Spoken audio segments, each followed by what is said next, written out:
Hey everybody, welcome to Obscurities in Miniature, and we have something that I'm hoping is not going to be too obscure much longer after this video. Today we've got a nice, well-cast resin model, courtesy of, well, Dead Earth Miniatures is what the name of this is. This is the Piscean, which was a model that was designed by Stephen May, who maybe you are aware of who he is, and maybe you're not. We can give you a real quick crash course.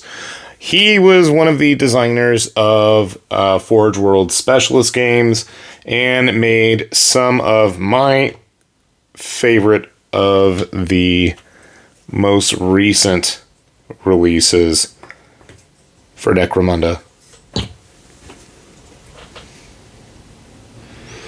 And it's a funny joke in my family is my family always knows when I really like a model, I really get to work on them quickly. So absolutely all three of these were really top-notch models, but Stephen May being a top-notch sculptor is no surprise.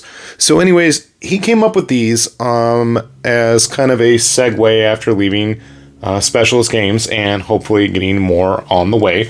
And while he's also the main brains behind Spectre Miniatures, who do quite nice with their modern day stuff, which isn't exactly everybody's bag, but it's cool to see that he is going to be continuing with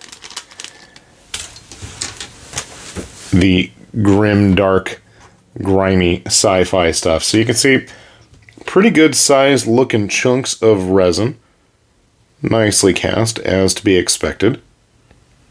Look at that face. Ain't he a cutie? And we did have a 40mm base, nondescript 40mm base included with him.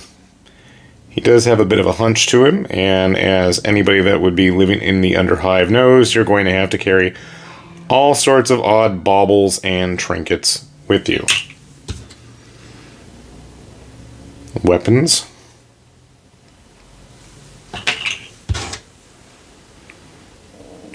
Tubes, and I'm assuming those are his feet.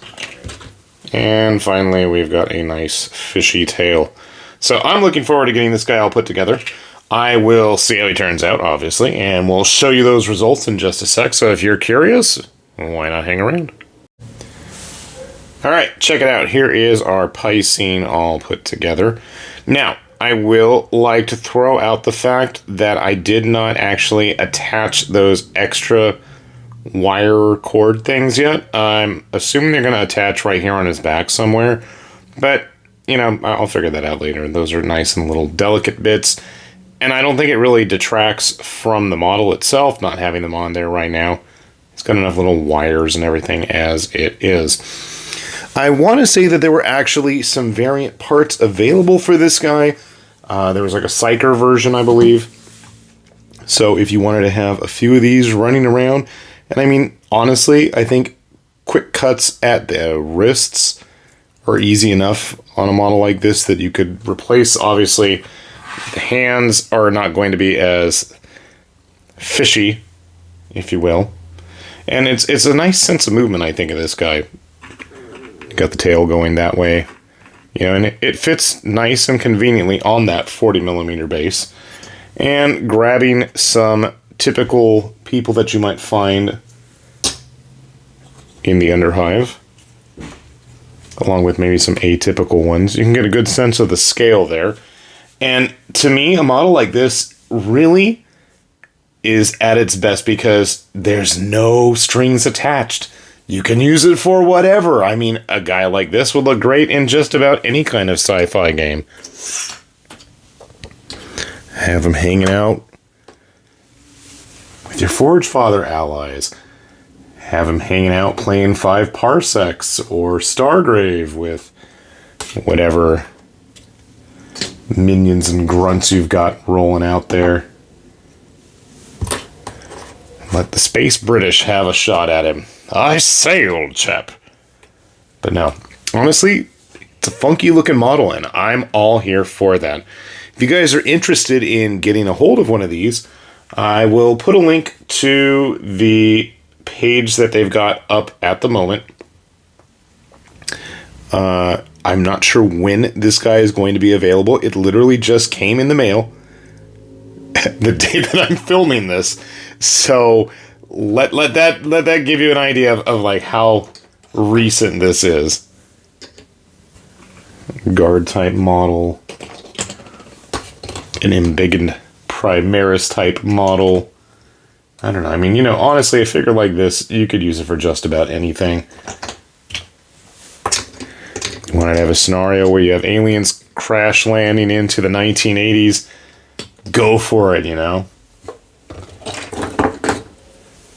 have whatever crazy sci-fi stuff. Like I said, 5 parsecs, Stargrave. I think a model like this is really going to get its chance to shine.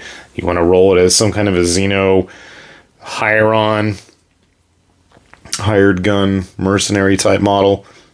Probably work just as well in those kinds of situations. But overall, fun looking dude. Going to be fun to paint. Can I keep it slimy enough? Probably not. Am I going to do its creator justice? Hopefully so. But you know me, I'm always going to try to just get some paint on things. It is what it is. I get them painted. They're not going to win any awards, but they make me happy. And to me, that's the bottom line. Fun models should, be just that. They should get you excited and want to paint. And I know for some of us, that's not the easiest thing. But hopefully, if you're interested, like I said, we'll have those links down below. You can take a look yourselves and find something that tickles that fancy. So with that said, then, this has been High Lord Tamberlane with Obscurities and Miniatures, saying thanks for watching, and we'll see you guys back here soon. Bye-bye.